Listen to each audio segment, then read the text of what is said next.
In a country where youth make up the majority of the population, it is deeply troubling that they are often used as tools for political gain rather than being empowered as leaders of tomorrow. From being mobilized for violent campaigns to being fed with empty promises during election seasons, Nigerian youths are caught in a vicious cycle of exploitation. So now, on this episode, we'll be exploring the reasons behind this trend. Is it poverty, ignorance, or a deliberate strategy to keep youths out of power?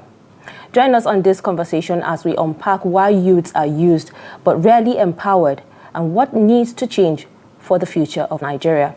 Welcome, and thank you for joining us on another episode of Youth Connect. I am Fatima Ahmed Musa. Now let's go on a quick break, and when we return, you get to meet my guests, and then we go into the discussion proper. Welcome back, and thank you so much for staying with us. Now joining me in the studio is Right Honorable Samuel Peter Aye, former Deputy Speaker, Nigerian Youth Parliament, 5th session. Thank you so much for joining. Thank you for having me. And also joining me via Zoom from Yola is Sunday Joseph, a storyteller, changemaker, and a public commentator. Thank you so much, Sunday, for joining me. Thank you, Fatima. It's good to have me on the Youth Connect once again. Good morning, or afternoon to say rather. Thank you. Well, we're talking about, youths being used as pawns when politics comes up, during elections and what have you. What could you say is the reason for that? Okay, there are many reasons to why youths are most of the times used to perpetrate violence, and at the end of the day, they don't get anything reasonable in return as in form of empowerment and all. First of all, I would say that it is based on the reason that our leaders are not deliberate and intentional about youth empowerment, especially those who work for them as politicians during electioneering years, during campaigns, mobilizations, and all of that, and even those whom they end up using as political thugs to either disrupt election process or even cause problems, especially during election year. So the first thing is that our leaders are not deliberate about empowering young people. And then I also think that the second reason is because the youths themselves have not really understood the power that they have. And so because of that ignorance of the power that they have, they cheaply give themselves out to be used as tools only to be dumped after every election cycle. And then maybe thirdly, I would say poverty of the mentality and then poverty of resources. Now, a lot of young Nigerians are mentally poor. Poor in the sense that they don't recognize the abilities and the opportunities that they have and how they can utilize these opportunities or these abilities that they have into something viable that they will be seriously sought after by our leaders for very serious and meaningful engagements. And then lastly, poverty of resources. Now, because many young people, maybe who are not, who don't have a job, who are not employed, or who don't have one skill or the other which they leverage on to make ends meet, when they get little stipends from these political leaders, they just throw themselves at them, and whatever they do with them, it becomes like a favor, and a lot of times you just feel this level of pity for young people, because you can imagine people going to disrupt elections or even disrupt campaigns of other political parties on the account that they were paid maybe as little as 5,000 naira each. So you can imagine somebody staking his life for an amount that is as little as 5,000. So if that young man or that young lady had a means of making 5,000 or even more than 5,000 for himself or herself, I bet you automatically that person will not be available to be used by political leaders. So, but because they don't have that means by themselves, which most time is largely their fault as young people, so they leave themselves open to people who are willing to exploit them and then make use of them to do things that ordinarily ought not to be. Sunday, I mean, you've heard what Samuel has been saying. Why do you think Nigerian politicians target youth during campaigns, but forget them, after the election, instead of being, part of the aspirants that should be even, voted for?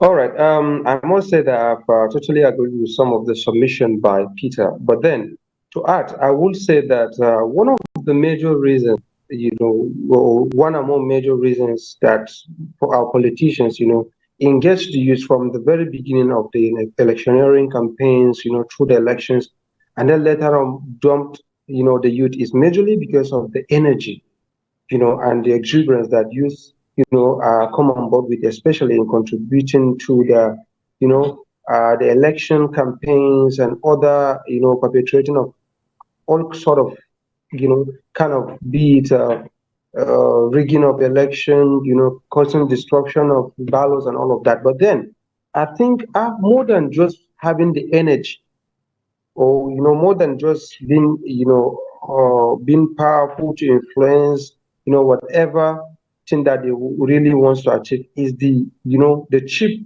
immobilization. I bet you can agree with me that it doesn't cost our politicians much to galvanize and mobilize the youth, because as little as 500, 1,000 naira, 2,000 naira can garner as much as youth that any politician will want in Nigeria. Because I will say that, especially in the present day, our politicians are are weaponizing poverty in such a way that it will not cost them anything to mobilize youth for them to be able to perpetrate or to orchestrate whatever they want them to. But more than that, one of the reasons I think that made them to dump the youth after using them is the fact that after winning this election, they understand that for them to return, they will really need you once again. So I think it's better for them to be giving you, peanuts and chicken chance that will not quench whatever hardship you're going through, so that once another election cycle, comes, they will still use you. You understand? This is one thing I believe is the major reason, because once they empower you, once you are empowered, you can take care of whatever needs that you have. You are financially stable and all of that. I don't think that once in an election cycle you come and be, holding placards or holding their posters, chanting, climbing towers, and doing all of the stuff that you used to do. So I think they prefer you to be where you used to be, counting on them, depending on them, you would 1,000, 10,000 naira, whatever support you need. They might not even render those supports. They will just be giving you the peanuts, giving you the penny amounts that will not will not take care of 10% or even 5% of your problems out of 100. So they will prefer you to remain being where you are stagnant, being jobless, being unemployed, than, or rather for them to give you employment opportunity so that you will look good, you'll be self-dependent, you can cater for yourself. Definitely once election cycle returns, you will not be there to be shouting, to be chanting for them and doing other stuff that as an unemployed person, or the things I used to do for them. I think these are major things. It's easy for you to get the use, and once you get them, it is more easier for you to get them once they remain unemployed till another election cycle. I think this is basically some of the issues. Samuel, how can we make Nigerians, especially Nigerian youths, understand or to be aware of the, power that they have when it comes to politics? Because we know that politics is what runs the country. Now, just like you said in your introduction, Nigerian youth make up for more than 50% of the voting population. And unfortunately, like I said earlier, many young Nigerians have not realized the power that we have.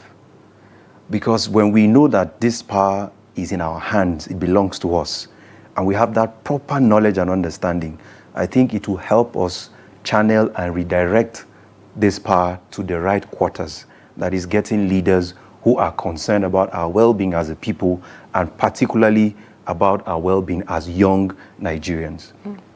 One thing that we can begin to do is to engage in conversations like this to help young people realize actually that we have the numbers. We have the strength, like my brother Sunday said, we have the strength, we have the number, we have the time, we have the luxury of time as young people, we have that energy, we have that strength, and then we have the number. And it's just to help young Nigerians understand this.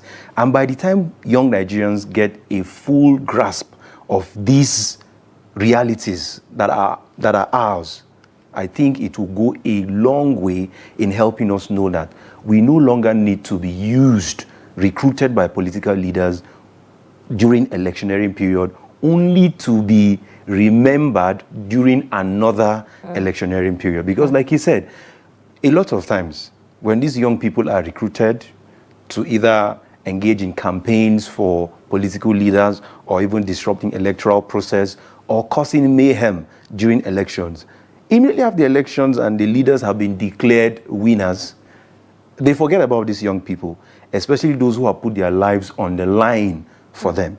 And that's because when they engage young people, and like I said earlier, because of the poverty of our mentality, young people do not place concrete demands on the table. You can imagine as a young person, a political leader walks up to me and say, Peter, I want you to work for me. I want you to be in my campaign team. I want you to do this and do this for me. And the next question I should be asking is, what is in there for me? Yeah. Right?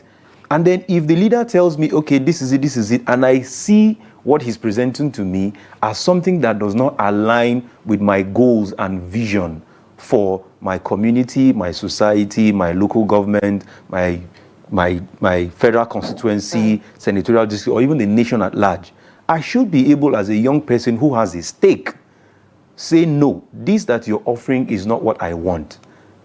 You need me, but these are my demands. These are the things that I would want as a reward for the hard work I'm going to put in to ensure that you're re-elected. So, but unfortunately, we don't have many young people who do that.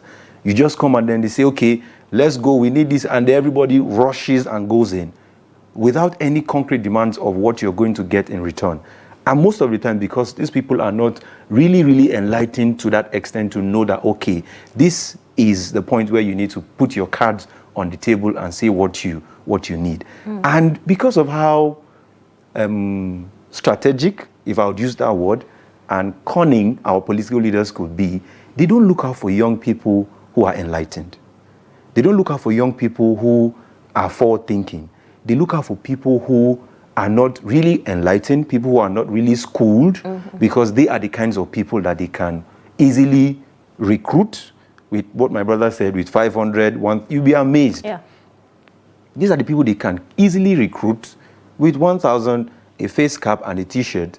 The person is just going out almost wanting to kill himself for this political leader. So I think the first thing we need to do is to begin to reorient our young people to know that there is this power that resides with us. And then also take this awareness campaign down to our communities, the rural communities, because most of the times you hardly find these kind of things happening in urban centers, because many people in the urban centers are really enlightened, they are educated and all of that. So, but in the rural communities, this is where they do more of the recruitment of young people into these kinds of acts. And because, like I said, there is no concrete discussion as to placing your demands as young people to these leaders, they don't remember them after they get into office, only to get back at them during another electionary year where they will be needed to carry out those exercises. Okay, so Sunday, how do we, make youths understand that beyond just, dragging politicians on social media and, other platforms, to hold them accountable, what else can we do? Do you think the youths are doing enough? Okay, well, even though I didn't get you clearly, the network was kind of breaking, but I would say, I think I'm asking one of the things, just like we all know. Can you hear me?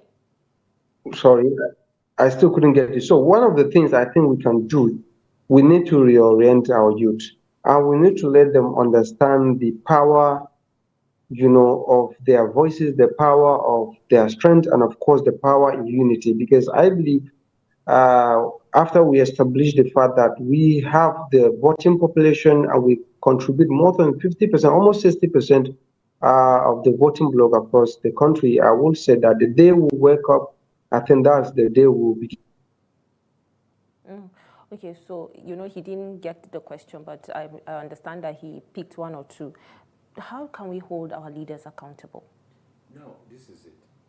You can only hold people to account, like political leaders to account, when at the initial stage or at the initial level, they present to you what they are bringing to the table, what they are going to offer. Now, when political leaders come to you and they don't tell you what they intend to achieve with the power that they seek, it becomes almost impossible to hold them to account. Because to what will you hold them to account? Now, that's where we should begin from. When politicians come to us as young people, I need your support, I need your vote, I'm vying for this office. What do you plan to achieve in this office when we elect you? And then when we start from that point, it will really, really help us to be able to say, okay, now that we have elected you, you've been in office 1 year, maybe 2 years. We bring out the things, the list of things you said you were going to do when you assume office, and begin to check them one after the other. That is the only point where we can now say to you, no, Mr. Chairman, Mr. Governor, Mr. House of Rep member, and Mr. Senator, these are the things you promised us in your manifesto while you sought for this office. But from what we are seeing, you have done little or nothing about any one of those things. And then it will begin to make sense, even to us as a people, and then our leaders will begin to know that it is no longer business as usual. Secondly, many of our political leaders have become so cunning that they understand that there is serious poverty in the land.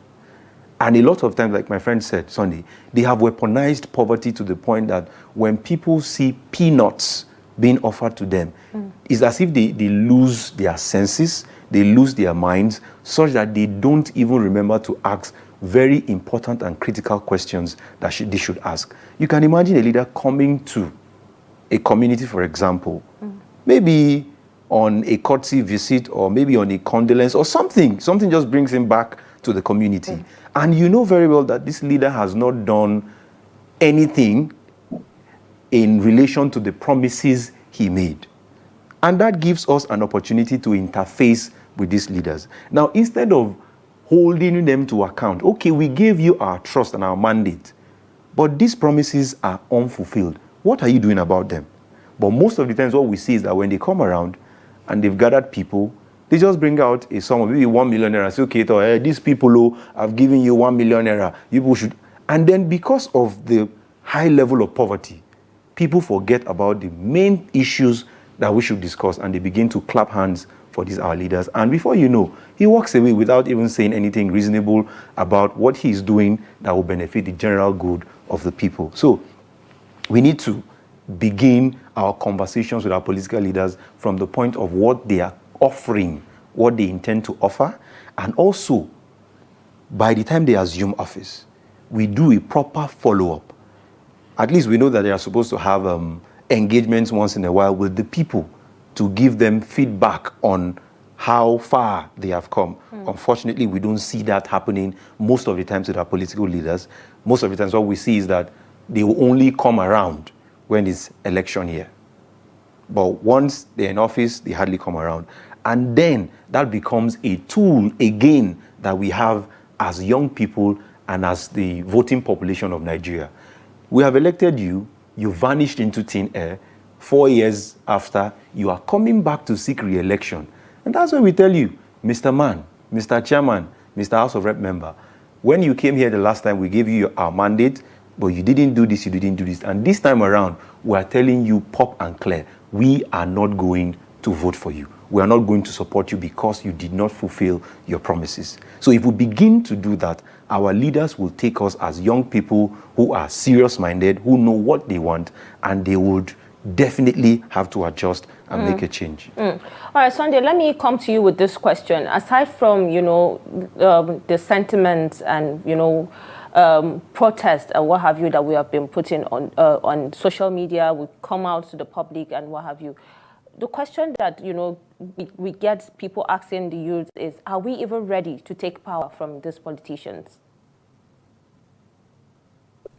All right. I think talking about being ready beyond all the social media reporters, beyond all the online protests and all of that, I think if you ask me that we are ready, I will be honest with you to say it doesn't seem like the Nigerian youth are ready. I want to make a reference with, I'm from the north, right? I'm from Yola. Now, there's this Tafiya Matasa. I think this campaign started just a few months ago. We have just barely a year or two, barely 2 years to the general election. I think this is one of the ways we are getting things wrong. I think we need to be very deliberate and be very intentional about our actions in the sense that we don't have to wait for election cycle or before we start or begin to prepare or begin to plan what we need to do. I think the very first day election is being conducted and we look at we weigh the options or we look at the people we have from the State Assembly, National Assembly, from both House of Representatives to the Senate, and even to the governors. I think that's the best way to say, okay, we have certain number of youth representation in this, this time or in this administration. Okay, we need to start engaging those people who are fortunate to be part of this, to be elected in this kind of a season. We engage them. And when we engage these people, we don't need to be doing it online. We can be making efforts, concerted and deliberate effort offline.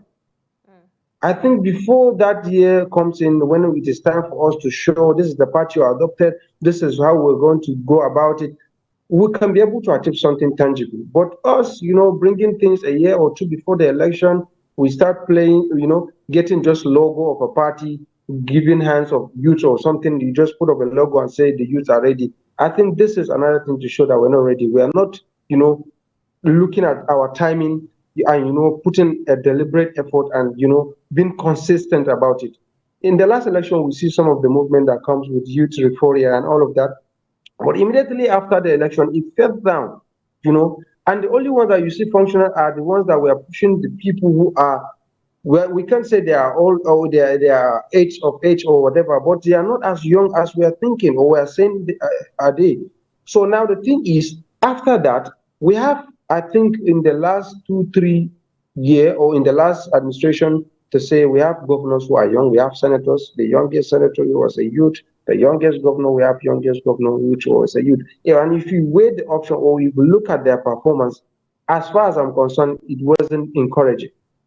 And this brings us to the issue that once you mention a youth, this old people will challenge you and say, okay, you have this as a youth, as a governor. What was his achievement? You have this as a senator or House of Rep member. What was his achievement? At the end of the day, they collide with the old ones and end up, destabilizing or, bringing a kind of policies and programs that are not favoring the youth. I think this is one of our problems. We don't plan on time, ahead of time. We don't, put our house in order. We don't arrange. We don't galvanize it so well. We just do it. Okay, Northerners are doing their own Tafiya Matasa here. The Southerners are having their own or something like that. We are not just coming up on board like with one voice and we are ready to talk over. So as far as I'm concerned, for now, the youth are not ready or that ably ready to bring the desired change we've been yearning for. Thank you so much, Sunday, for joining me on this conversation. Thank you. Thank you. Thank you so much, Samuel, for being part of this discussion and for your contribution. Thank you very much. Well, as we wrap today's episode, I want to remind our audience that your voice matters. Young people can indeed be change makers, and we need that now. So step out, take charge, and lead with purpose. If you enjoyed this episode, don't forget to like, share, and comment, and also subscribe to our channel. Join us again next week as we continue to explore impactful topics that affect youth today. Thank you once again. I'm Fatima Ahmed Musa. Bye for now. you.